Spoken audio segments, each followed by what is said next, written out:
Bona vesprada, bona nit. Benvinguts i benvingudes tots a este programa setmanal que estem tratant de conèixer empreses, iniciatives, algunes coses d'economia, bueno, pues, tot algo que ens pugui aprofitar per a manejar-nos millor i per tindre alguna idea addicional sobre tot el que va eixint en premsa, en televisions i en ràdio i bueno, pues un complemento més. Volia fer una consideració breu sobre la balança de pagaments, que és una qüestió que econòmicament té prou importància, i bueno, dir en principi que tot el moviment comercial se produeix dins de la nació i també cap a l'exterior, com sabeu tots. Dins ja n'hi ha una distinció i té una importància gran del moviment entre comunitats. Diguem que a nivell de comunitats n'hi ha algunes que exporten i altres que importen, i tot això, encara que, vull dir, pareix que és un mateix pot, després a nivell d'economia sí que se nota i sí que se disgrega. I a nivell exterior, diguem, els països que nosaltres tenim més relació doncs és Europa, USA, Xina i després el que podríem dir el resto del món. En els últims temps ha hagut dos qüestions que han afectat a la balança de pagos de forma important. Una, tot el que ha passat en Rússia, i l'altra és que Biden, encara que pareix que sigui una persona molt guai i molt oberta i tot això, està finançant i subvencionant a l'empresa nord-americana de forma important, de forma que està creant una falsa competència, perquè tot el que és subvencionar empreses d'un país o sectors d'un país va en detriment del resto del món. Per tant, això és una qüestió que està passant i que està afectant a la balança de pagaments de tot el món. I l'altra qüestió és, també, que volia fer hincapié, és a com se situa el canvi de les monedes.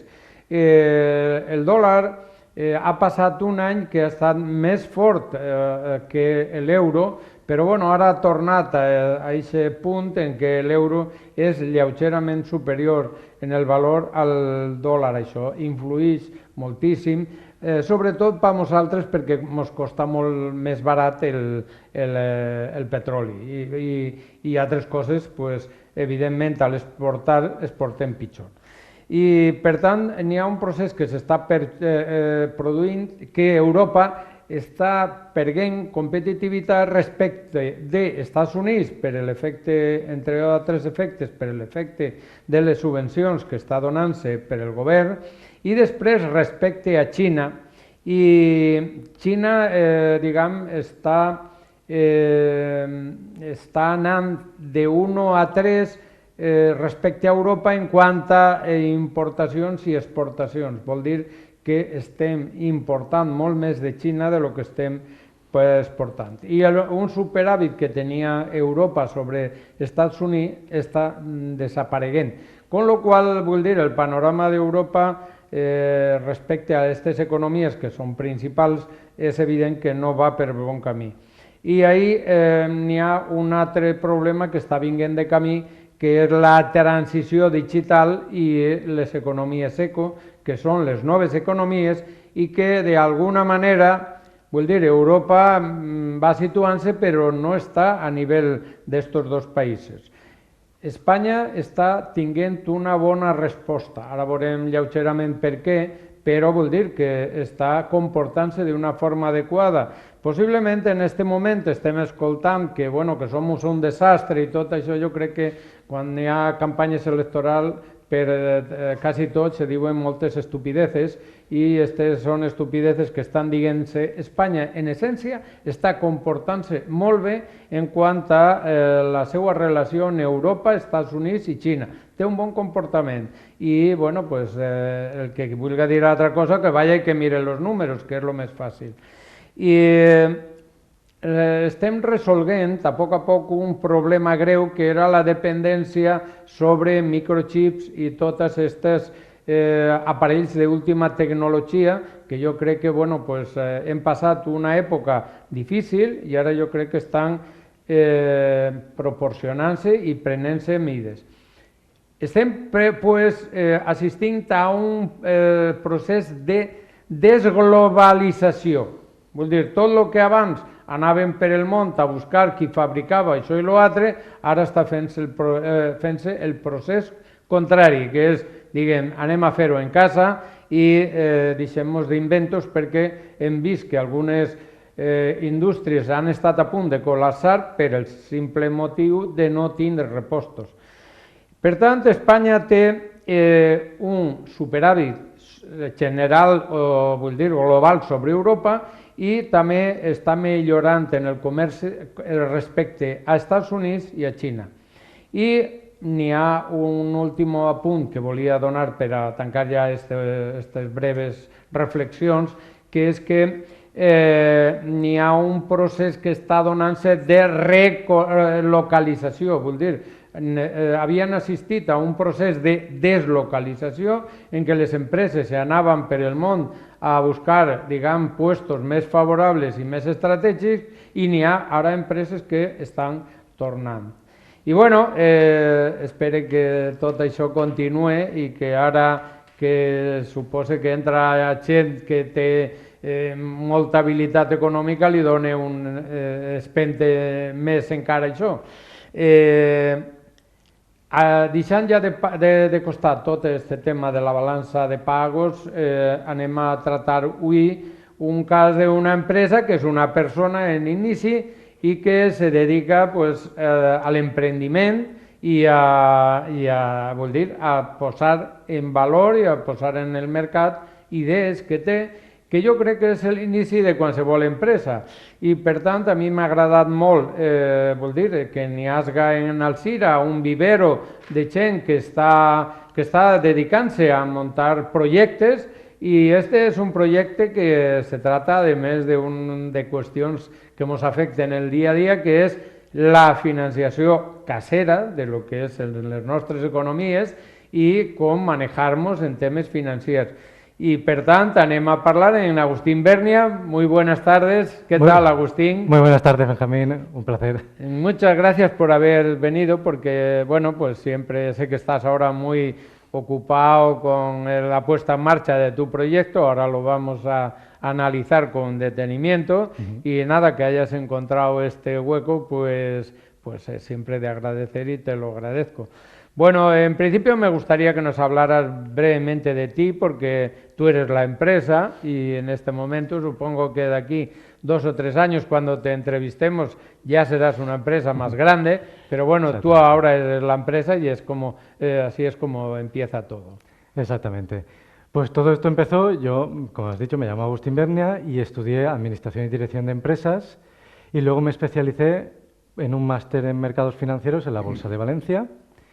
Y a raíz de ahí, como me gustaba el tema del asesoramiento financiero, me certifiqué como asesor financiero por una empresa acreditadora.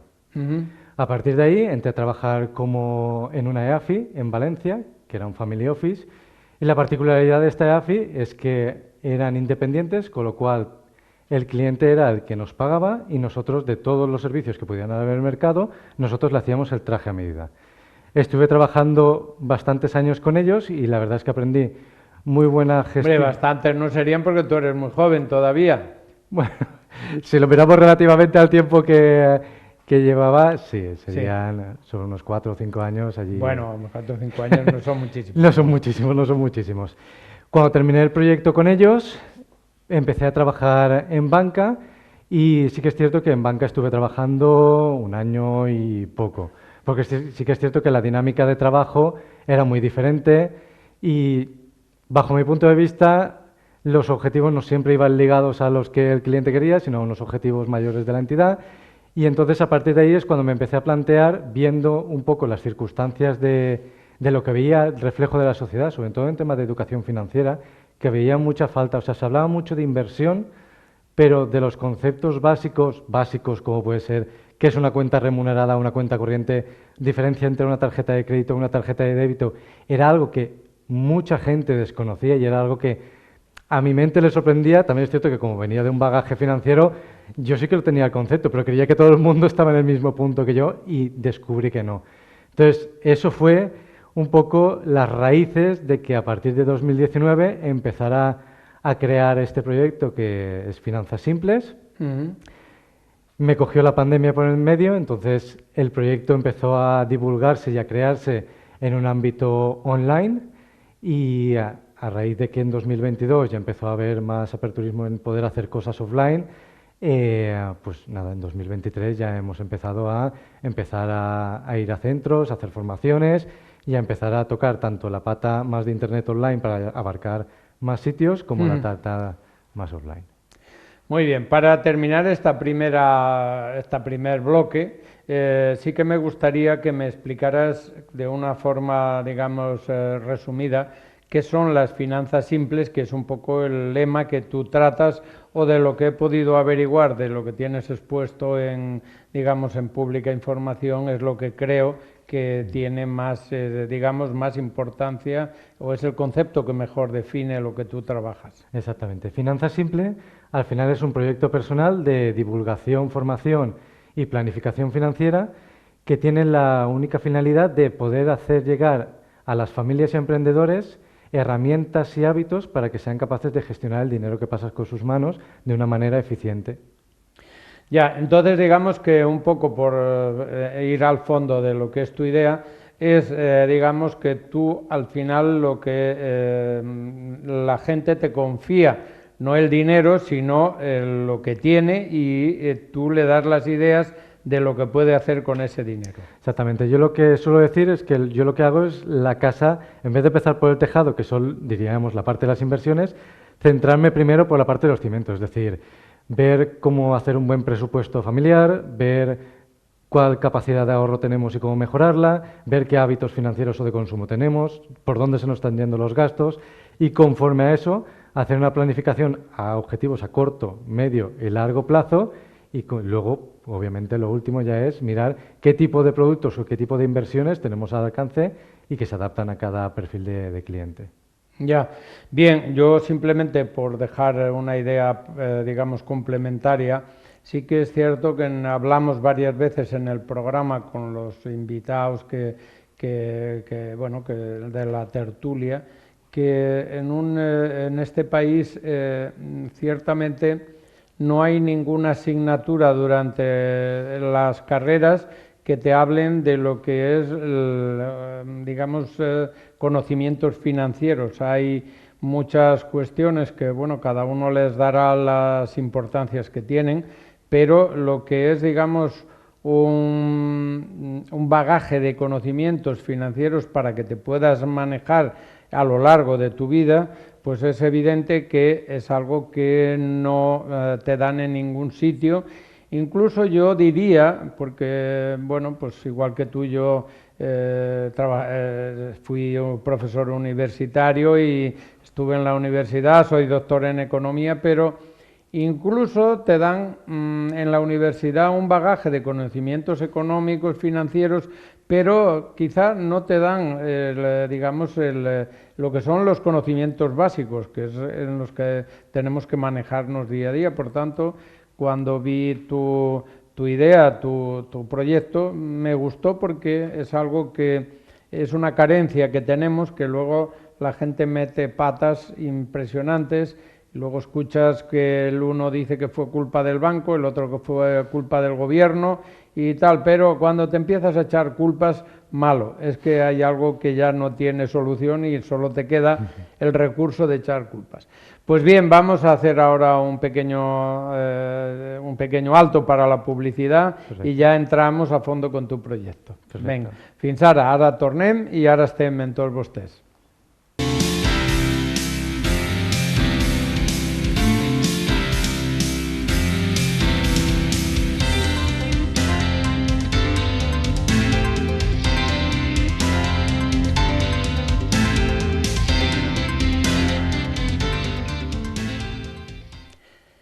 Bona nit.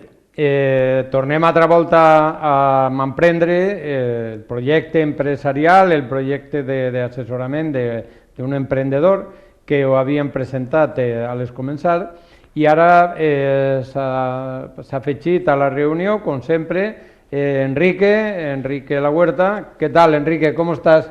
Buenas tardes, pues muy bien. La verdad es que cuando vi sobre qué temas íbamos a tratar hoy me creó curiosidad, y luego sobre todo con la persona, Agustín. Da la coincidencia, como os he comentado antes, que era una persona muy referente en mi familia, fue muy amigo de mi padre y compartieron una afición muy grande que fue ser cinófilos, es decir, eran unos amantes del 8 y del Super 8.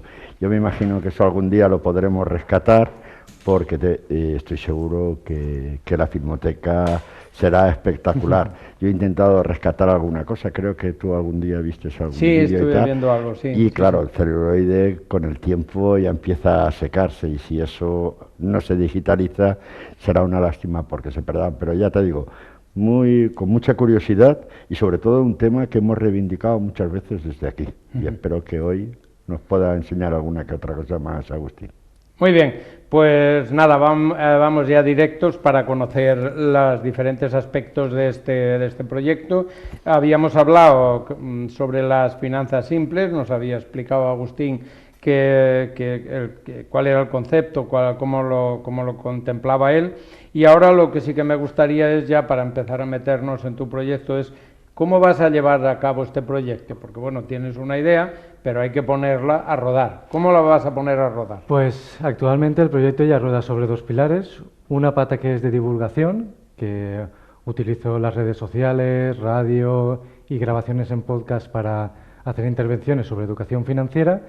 Y luego el otro pilar, que es la pata más de formación, que está más enfocada a mentorías o planificación financiera de manera individual, y a formaciones específicas sobre ciertos conceptos de educación financiera. Quique, adelante.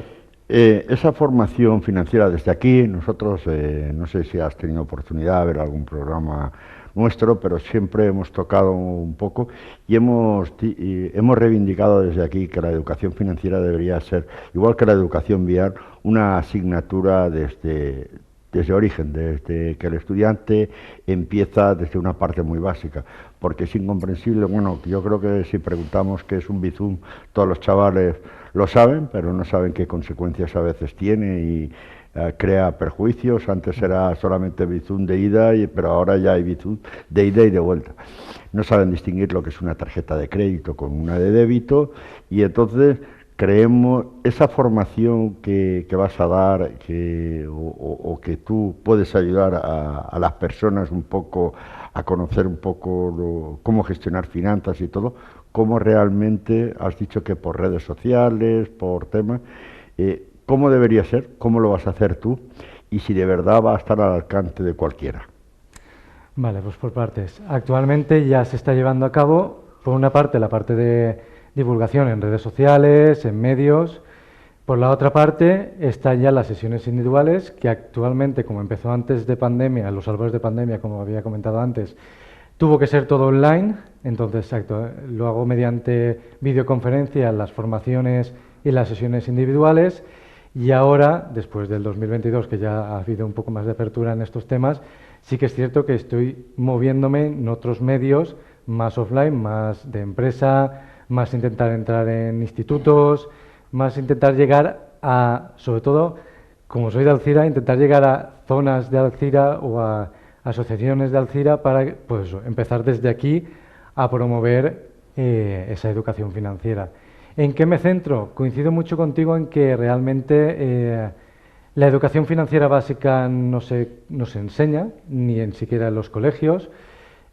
Coincido contigo en que realmente no es o por lo menos por lo que me he dado cuenta yo en mi experiencia trabajando con diferentes perfiles a nivel profesional, no es una cuestión de patrimonio el tener más conocimiento o no, porque en un principio pensaba que las personas que tenían más desconocimiento en educación financiera eran aquellas que tenían menos recursos, pero me he encontrado a gente que a lo mejor puede ganar 4, 5, 6.000 euros al mes y que vive a 2 meses vista porque no tiene un colchón para cubrir imprevistos, ¿vale? Entonces, me he dado cuenta que es algo muy generalizado, es algo que no tiene que ver con el patrimonio, con los recursos, Y es algo que, como bien habías apuntado, tiene unas implicaciones o pueden tener unas consecuencias muy graves que muchas veces la gente no es consciente de ello. Ujú.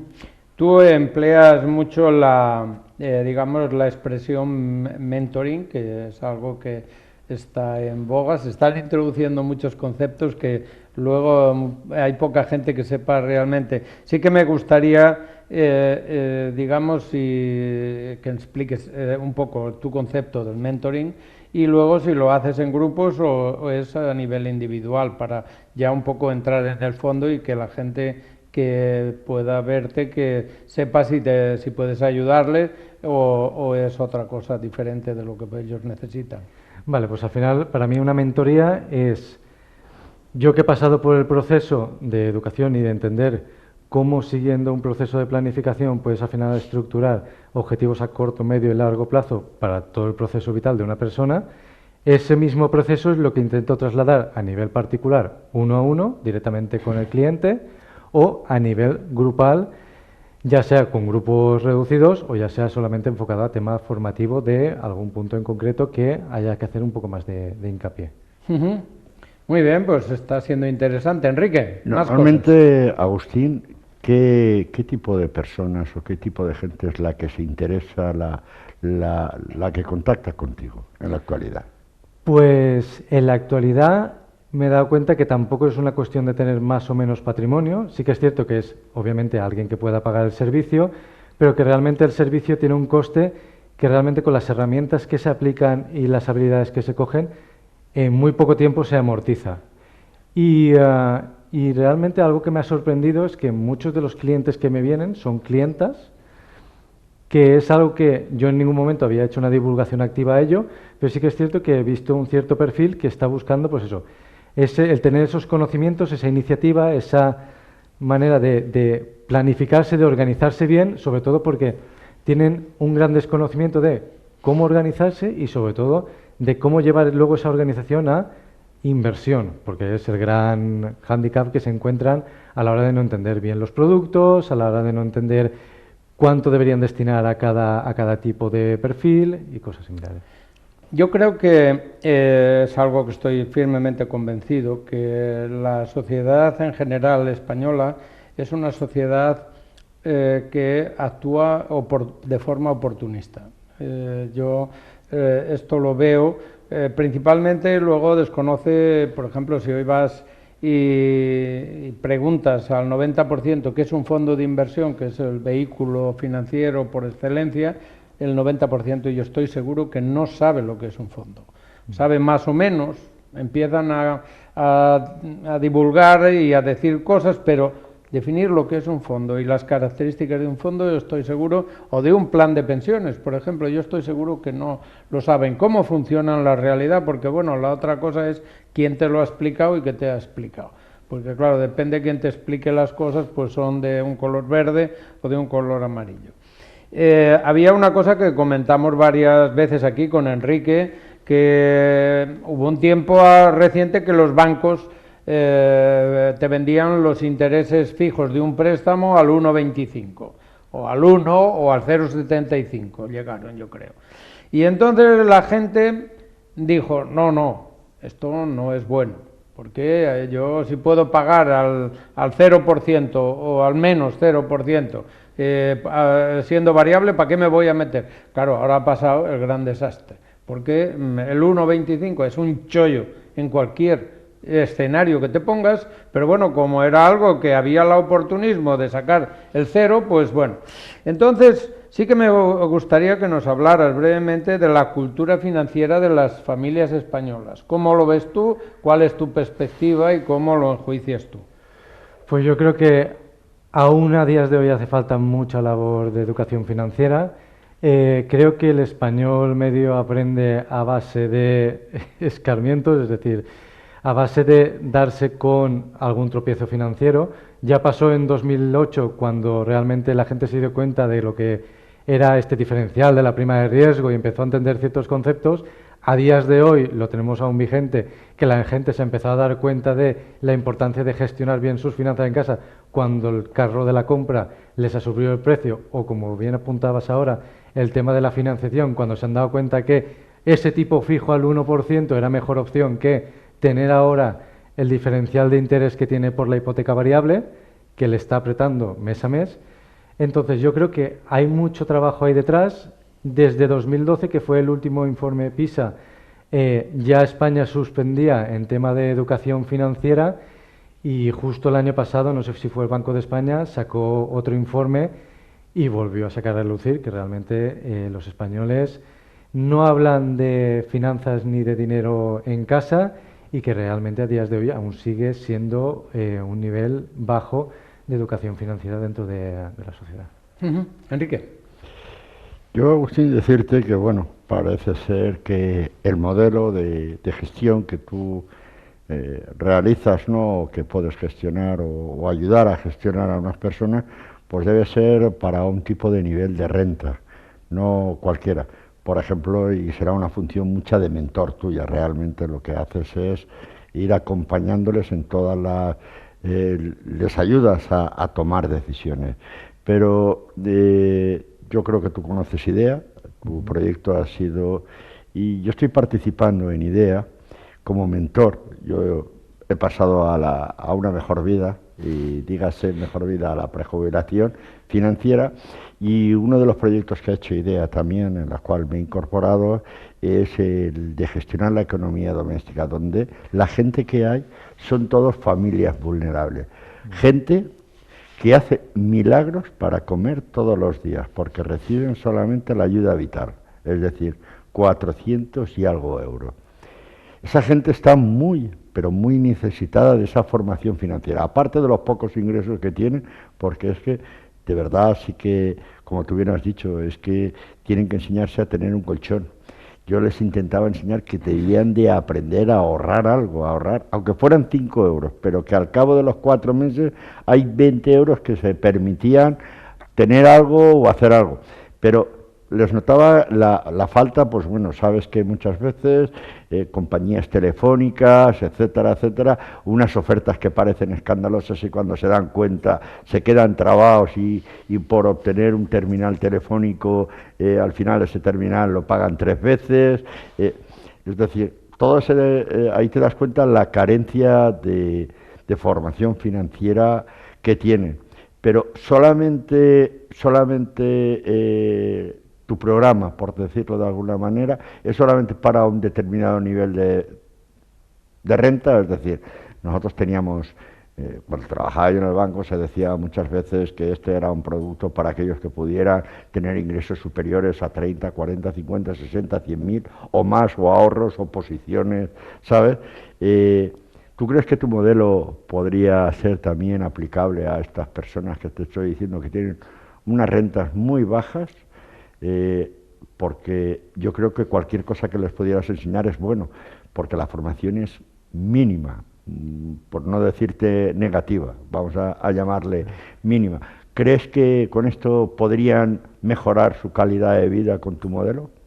Ya no te digo que puedan ahorrar y ganar dinero y gestionar, digo mejorar su calidad de vida. Yo estoy convencido que sí, además es uno de los perfiles de cliente que estoy intentando trabajar, porque al final es el que más necesidad tiene, pero es el que menos puede pagarte el servicio. Entonces hay que buscar vehículos donde un tercero sea el que pague el servicio, para poder tú llegar a toda esa gente que realmente, como bien apuntabas, es la que tiene más necesidad de ello, y es la que yo creo que, aplicando 4 conceptos, ostras, es que mejorarían mucho, sobre todo 4 conceptos que a lo mejor le puedan ayudar a, cuando reciben cualquier input del exterior o una oferta de no sé qué, cómprate esto, porque todo el rato estamos siendo bombardeados por estos inputs, es decir, vale, no, esto no es para mí, o esto no me aporta el valor que yo necesito.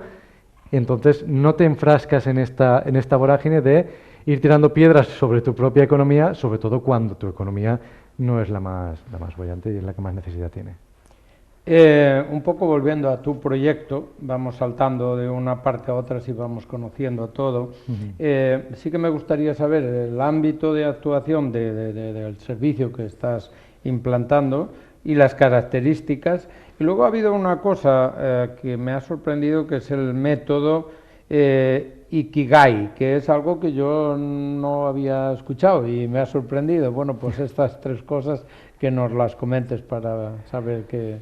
Perfecto, pues el ámbito de actuación, como había comentado al principio, al nacer a los albores de la pandemia, empezó a ser meramente online, entonces mi alcance online se vincula a España y a toda la zona de Latinoamérica, que allí también tienen bastante problemas, sobre todo en tema de educación financiera también.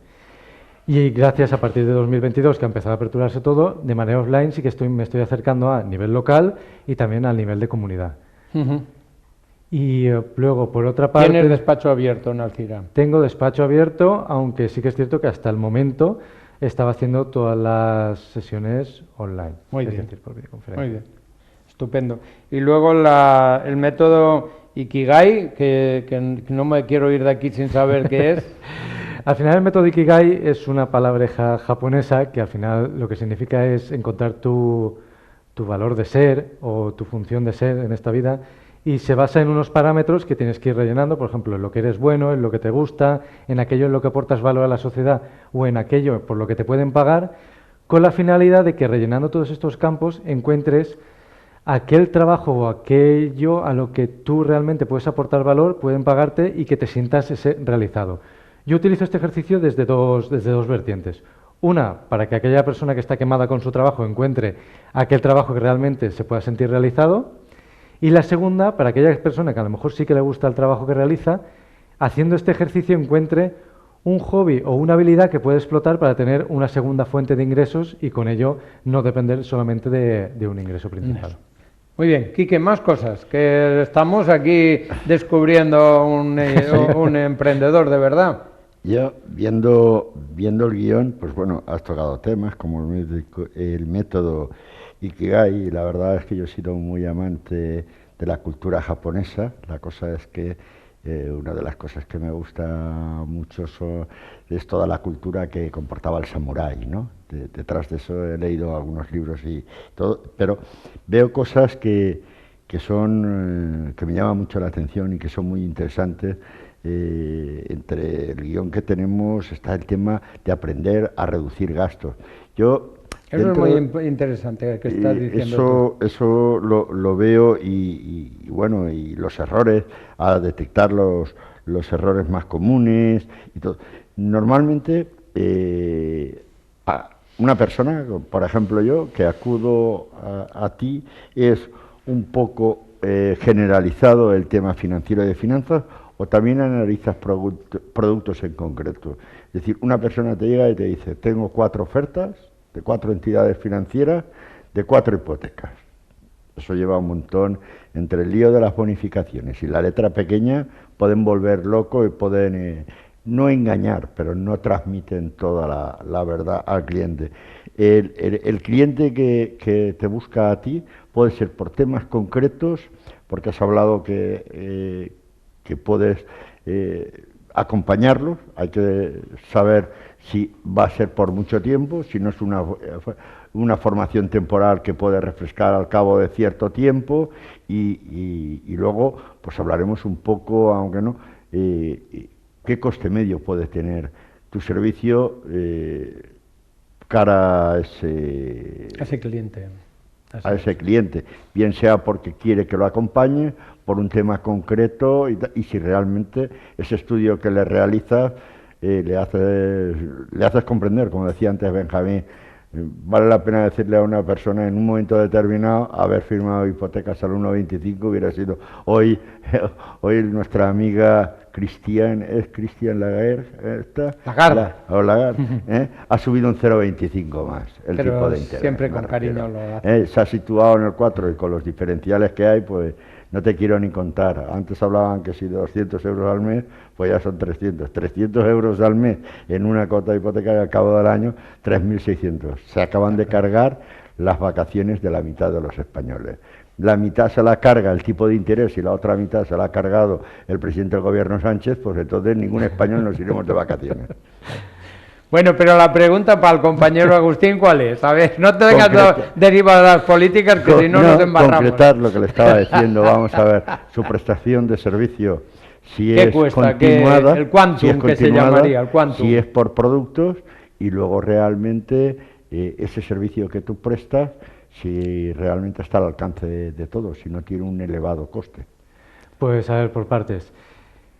Consultoría de manera puntual sobre algún tipo de productos o productos puedo hacer, aunque siempre tiendo a hacer toda la planificación financiera. Es decir, porque al final, aunque en el caso que me planteabas de traerme unas hipotecas, yo quiero saber también esas hipotecas en sí, cómo repercuten en tu economía personal. Es decir, Su capacidad de ahorro y su capacidad de exactamente, yo necesito endeudamiento. saberlo todo para sobre ello decir, vale, pues sí, a medio plazo estas son las hipotecas, te explico cómo funcionan, te explico los pros y los contras de elegir una u otra, luego el cliente al final es el que elige si prefiere variable o no, pero de una manera ya consciente de las consecuencias que puede traerle una o la otra, pero sí que es cierto que aventurarme únicamente a explicarle sin saber cómo está todo detrás no es algo que me guste de normal.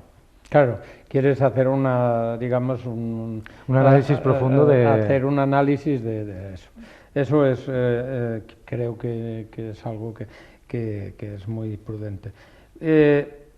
Formas de reducir gastos, ¿dónde te metes ahí para ayudar a la gente? Pues mira, yo ahí siempre suelo dar 3 consejos. El primero y más sencillo, que realmente es el más fácil de abordar, es el de empezar a mirar todas esas suscripciones que podemos tener que no utilicemos, como el gimnasio ese que nos apuntamos al principio de año y no volvemos a ir, o suscripciones a periódicos, o a revistas digitales, o incluso a televisión por cable y tal, y ver de todo eso que estamos utilizando y lo que no, quitárnoslo. Digo que este es el más fácil porque al final es un servicio que no estás utilizando y es tontería seguir manteniendo este gasto.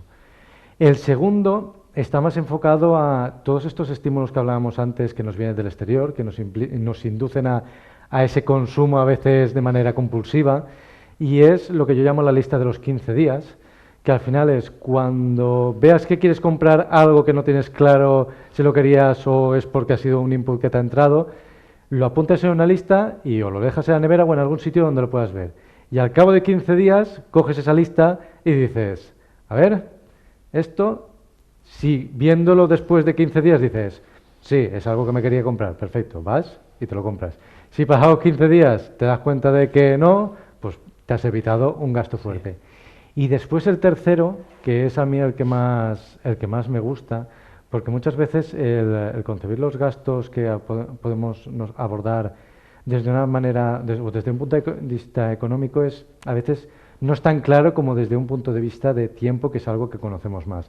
Entonces, a mí me gusta trabajar mucho el conocer cuál es nuestro precio hora de cada persona y conforme a ello trasladarlo a el coste del producto o servicio que vamos a comprar o que queremos adquirir. Porque de esta manera lo que vemos es realmente cuánto tiempo, como decía Mujica, ¿no? O sea, al final, tú cuando compras una cosa no la compras con dinero, la compras con el tiempo de tu vida que has destinado para comprar o para tener ese dinero que es lo que utilizas.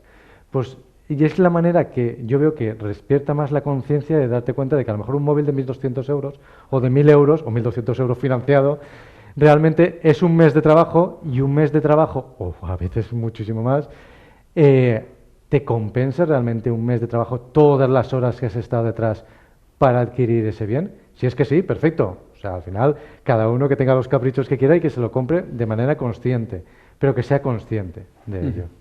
Muy bien, Quique, más cosas, venga. Dentro del guión que tenemos veo método de las 52 semanas.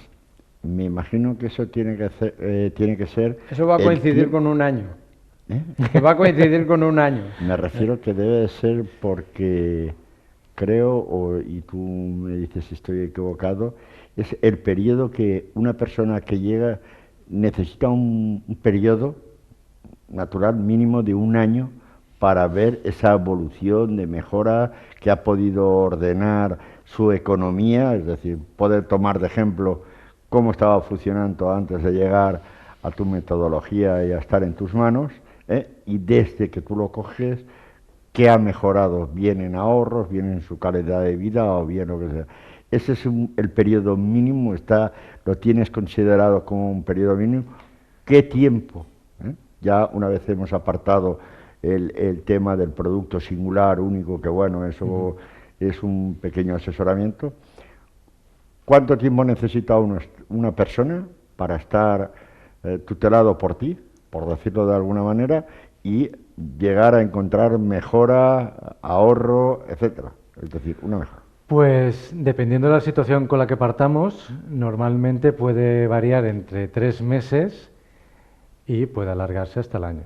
Es decir, dependiendo de la disponibilidad que tenga el cliente, dependiendo del tiempo que le lleve a él llevar el proceso y empezar a coger las dinámicas de trabajo, porque al final una persona no puede no saber gestionarse bien y a los 2 días decir, ahora ya me sé gestionar bien, ¿no? No, hay que llevar un proceso de adaptación y un proceso de crear ese hábito nuevo. Es decir, olvidar el hábito viejo, a lo mejor de gasto más compulsivo, de no ahorrar lo suficiente, a empezar a crear ese hábito de ahorro que, como bien habías puntualizado antes, aunque sea 1 euro, aunque sea 5 euros, da igual. O sea, lo importante es crear el hábito de ahorro. Cuando luego haya más capacidad o se reduzcan gastos o se haga la planificación ya, veremos que podemos ahorrar más cantidad.